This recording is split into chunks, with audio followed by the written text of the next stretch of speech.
Friends, कैसे हो? आज का हमारा टॉपिक है खालिस्तान मूवमेंट, खालिस्तान 2.0। सो अब हम लोग बात करेंगे खालिस्तान मूवमेंट। सबसे पहले तो है क्या? अगर मैं खालिस्तान के बारे में बात करूं, सो खालिस्तान एक सेपरेट डिमांड है, राइट? खालिस्तान जो है, it is a separate homeland demand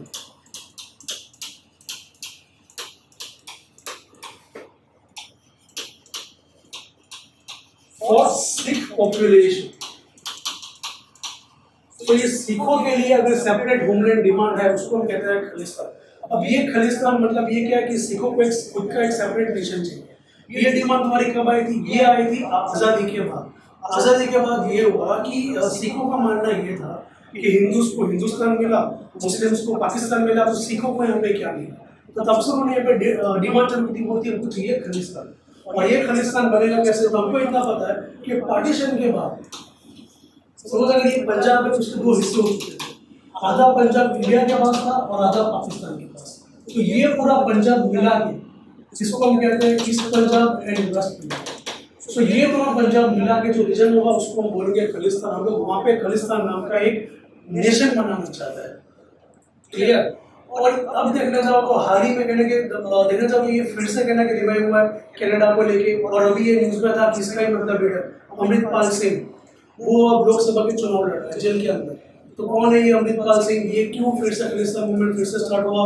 operation blue star के बाद जब पूरा मामला शांत हो चुका था, राइट? तो ये अब फिर से क्यों revolve? What are the reasons for it? So आइए चलो देखते हैं कि क्या रीजंस है। तो अगर मैं बात करूं इसके रीजंस की, तो ये रीजंस को हमने अभी तीन पार्ट में डिवाइड किया है: religious reasons, political reasons and social reasons. इसकी जो जड़ है ना, वो ये तीन मसले के पीछे मतलब छुपी है। आइए जो देखते हैं कौन कौन से ये मसले। तो अगर मैं पॉलिटिकल रीजन के बारे में बात करूं, तो अकाली दल नाम की एक पार्टी है हिंदी पंजाब। अब ये जो अकाली दल है, वो आजादी से पहले ही फॉर्म हो चुका था। और अकाली दल जो थी, वो स्टार्टिंग से ही कहीं ना कहीं वो सिखों की पार्टी थी, लेकिन अब कुछ टाइम के बाद यहाँ पे ये होने लगा कि अकाली दल ने अपना वोट बैंक, राइट, गेन करने के लिए उसने सिखों के अलावा भी नॉन सिख पॉपुलेशन को भी टिकट देना चालू किया। फॉर इंस्टेंस म्युनिसिपल्स में वो मतलब जो म्युनिसिपल्स इलेक्शंस है, उसमें मतलब वो टिकट क्रिश्चियन को टिकट दिया था। बाद में उन्होंने हिंदूज को टिकट देना स्टार्ट किया, दलित्स को देना टिकट स्टार्ट किया। तो ये सब देख के जो ओरिजिनल सिख्स थे, उनको लगा कि भाई ये हमारा जो हक है वो किसी और को जा रहा है।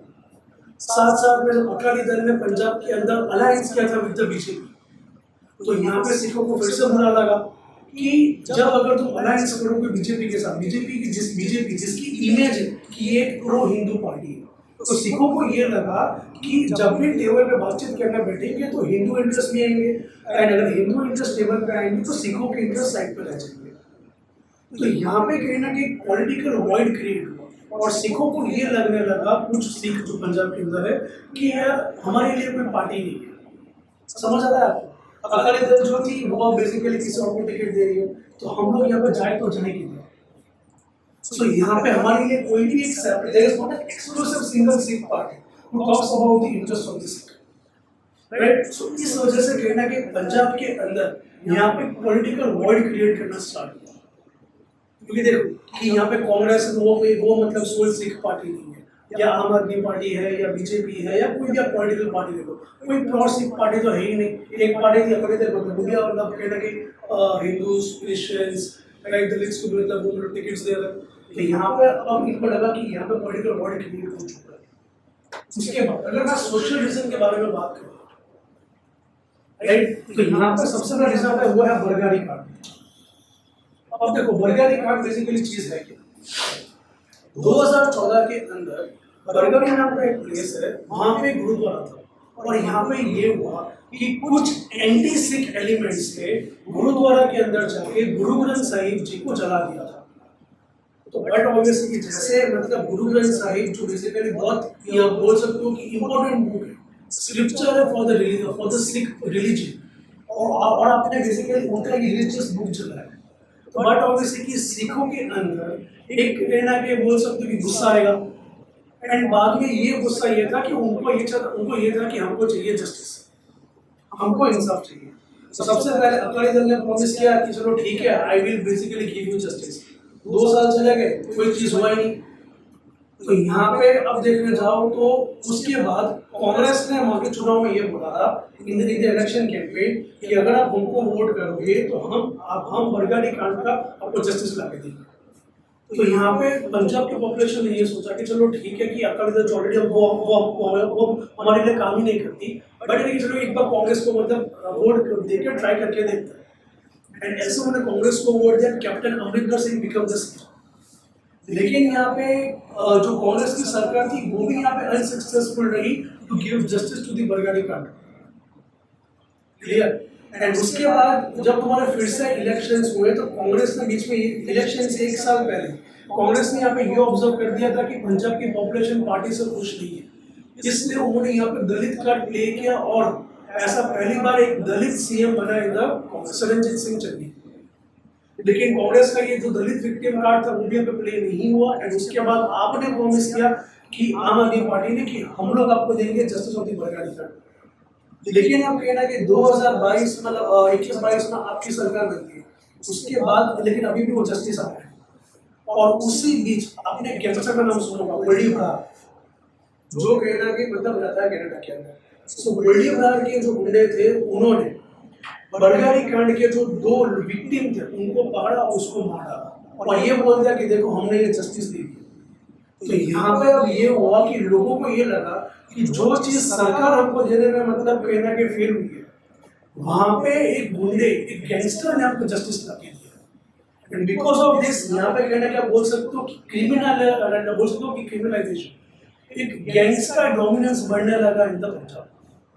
समझ आ रहा है? एंड बिकॉज ऑफ दिस यहाँ पे तुम्हारा एक सोशल मूवमेंट क्रिएट बरगढ़ी कांड। दूसरा जो रीजन था राइट ऑफ द बरगढ़ी कांड वो था बोल सकते हो बंदी सिख मूवमेंट। बंदी सिख मूवमेंट क्या है?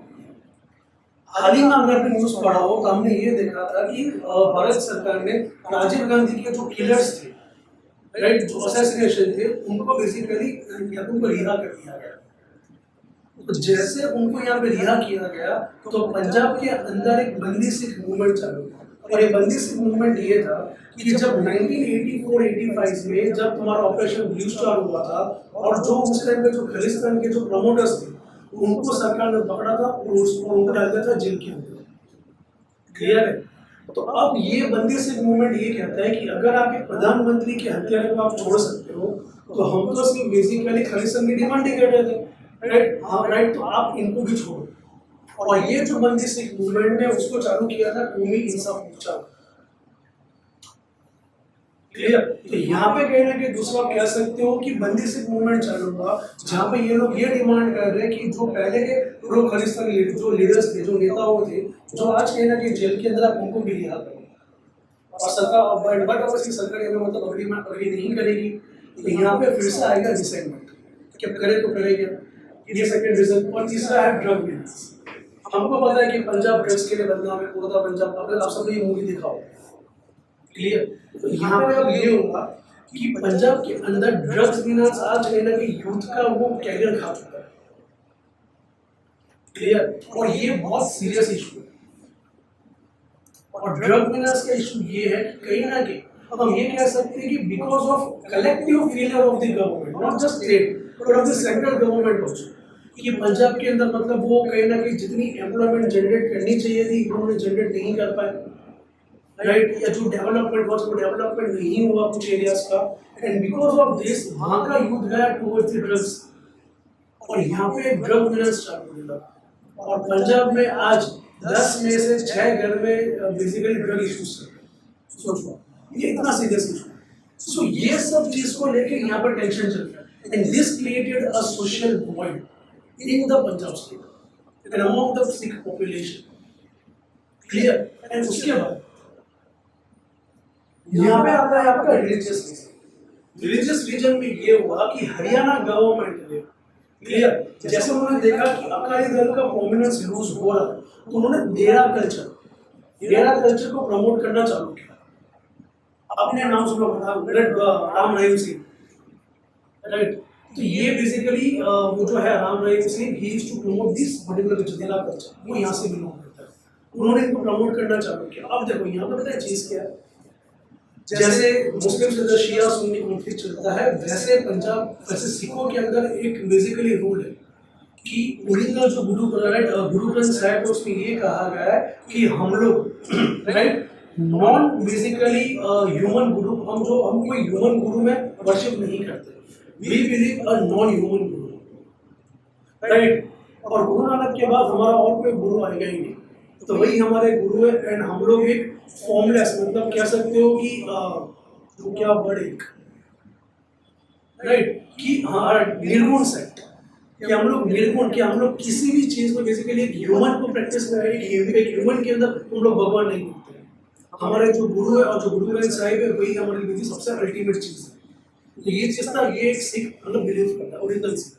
लेकिन कुछ सिख ऐसे हैं जो अपने आप को गुरु बनाते हैं और बाद में यही बोलते हैं कि मैं गुरु का अवतार हूं। तो यही चीज कहीं ना कहीं हुई थी in the Dera culture. So original Sikh जो थे वो कहीं ना कहीं निर्गुण सेक्ट थे। उनका बट ऑब्वियस था कि they don't believe in a human guru, but dera culture believe in a human guru. और उन्होंने यहाँ पर प्रमोट किया था करमजीत सिंह को। करमजीत सिंह जो है वो आगे जाके हरियाणा गुरुद्वारा प्रबंधक कमेटी का चेयरमैन बनता है। एंड उनका यमुना का जो बेल्ट है उसको डोमिनेंस बहुत सकता है, क्लियर। तो ये देख के यहाँ पे जो एसजीपीसी शिरोमणि गुरुद्वारा प्रबंधक कमेटी, ये एसजीपीसी का मेन पता काम क्या है कि इंडिया में जितने भी या ऑल ओवर वर्ल्ड जितने भी गुरुद्वारा है उनका कहना कि उनको रेगुलेट करना या मैनेज करना, ये इनका काम होता है, क्लियर। तो एसजीपीसी ये कहता है कि हरियाणा गवर्नमेंट ने क्या बनाया है, हरियाणा गुरुद्वारा प्रबंधक कमेटी। सो वो लोग ये कहते हैं कि अगर ऑलरेडी एसजीपीसी रेलेवेंट इफेक्ट में है तो ये कमेटी का काम क्या, what is the relevance of this particular committee. And अगर ये कमेटी है राइट, एंड अगर ये कमेटी अब अगर हरियाणा के सारे गुरुद्वारा मैनेज करना चालू करेगी ऐसे तो फिर हर स्टेट में अपना जो कमेटी बनता जाएगा। तो इन दी एंड ये जो एसजीपीसी है मतलब जो रेलेवेंस है वो तो लॉस कर देगा ना। एंड ये सारा टेंशन चल रहा था ऑल ओवर द कंट्री कितने टाइम मतलब पिछले 10 साल से। और जब इतनी सारी चीजें थी एंड जब कहीं ना कहीं यहाँ पे गवर्नमेंट सिचुएशन कंट्रोल नहीं कर सकी, उस टाइम पे जब यहाँ पे बाद में एक पर्सन आता है जिसका नाम होता है अमृतपाल सिंह। अब अमृतपाल सिंह आता है और वो बेसिकली ये कहता है कि मैं सारे मसले सॉल्व कर दूंगा, राइट, मैं ड्रग फाइनेंस खत्म कर दूंगा, मैं बच्चों को बेसिकली जॉब ला के दे दूंगा, right. And he started giving the hate speech and fire speeches देता है। वो यहाँ तक बोल देता है कि बेसिकली नरेंद्र मोदी या अमित शाह हमारा कुछ नहीं बिगाड़ सकते उन्होंने। और उसने यहाँ तक क्या दिया था कि जो हाल इंदिरा गांधी का हुआ है वही हाल अमित शाह का होगा अगर उसने हमारे बेसिकली मसले में घटाम बढ़ाई। तो उसने यहाँ तक का हिट स्पीच दिया, राइट। बट ऑब्वियसली कि नॉट ऑल, बट कुछ जो ब्रेन वॉश यूथ होंगे वो यहाँ से इससे इन्फ्लुएंस होंगे। And because of that certain very small chunk of population, right, ये मूवमेंट फिर से रिवाइव हुआ था, खालिस्तान मूवमेंट। अब देखने जाओ क्वेश्चन ये आता है कि अमृतपाल सिंह आया कहाँ से। तो देखो इसका हिस्ट्री ये है, पाकिस्तान के अंदर लश्कर-ए-तोयबा नाम का एक संगठन, एक आतंकवादी संगठन, उसका एक ऑफशूट है लश्कर-ए-खालसा। लश्कर-ए-खालसा का जो चीफ है वो कौन है, अमर खालिस्तानी। और ये अमर खालिस्तानी बेसिकली कोई पंजाबी नहीं है, वो एक मुसलमानी है and he is the ISI officer. अब ये जो होता है अमर खालिस्तानी, वो जसवंत सिंह रोड नाम का एक व्यक्ति था, उसको भेजता है दुबई कि भाई तू यूएई जा और वहां पे एक ट्रक ड्राइवर तू जाके उसको तैयार कर, नर्चर कर एंड उसको प्रिपेयर कर फॉर द खालिस्तान और बाद में उसको इंडिया ले। और ये जो पर्सन जो ये जो ट्रक ड्राइवर था वो होता है अमृतपाल सिंह। समझ आ रहा है? तो यहाँ पे ये चीज चलेगी, तो ये है अमृतपाल सिंह। एंड देखो अमृतपाल सिंह जैसे आया राइट, तो वो बेसिकली वो कौन था, he was the chief of Waris Punjab जो एक एनजीओ था, क्लियर। ये उसका चीफ था। करंटली अभी ये जेल के अंदर है एंड जेल में से अभी इसका न्यूज ये है कि he is fighting a Lok Sabha election from Khadoor Sahib constituency of the Punjab. And यहाँ पे सबसे अमेजिंग बात ये है, स्ट्रेंज फैक्ट ये है कि राइट कि it is supported by Bhupendra Singh Pannu, right, जो बेसिकली कनाडा एंड यूएसए के अंदर रह के राइट खालिस्तान मूवमेंट को लीड करता है। एंड हाल ही में न्यूज ये आया कि श्रीमोनी Akali Dal is supporting right Amritpal Singh in the Lok Sabha constituency. सोचो, तो ये है बेसिकली रीजन कि खालिस्तान 2.0 कि ये फिर से क्यों रिवाइव हुआ और कौन है ये अमृतपाल सिंह और उसका हाल ही का भी न्यूज क्या है। क्लियर फ्रेंड्स, तो आई होप आपको ये वीडियो अच्छा लगा and for more videos like this go and subscribe our channel. Thank you.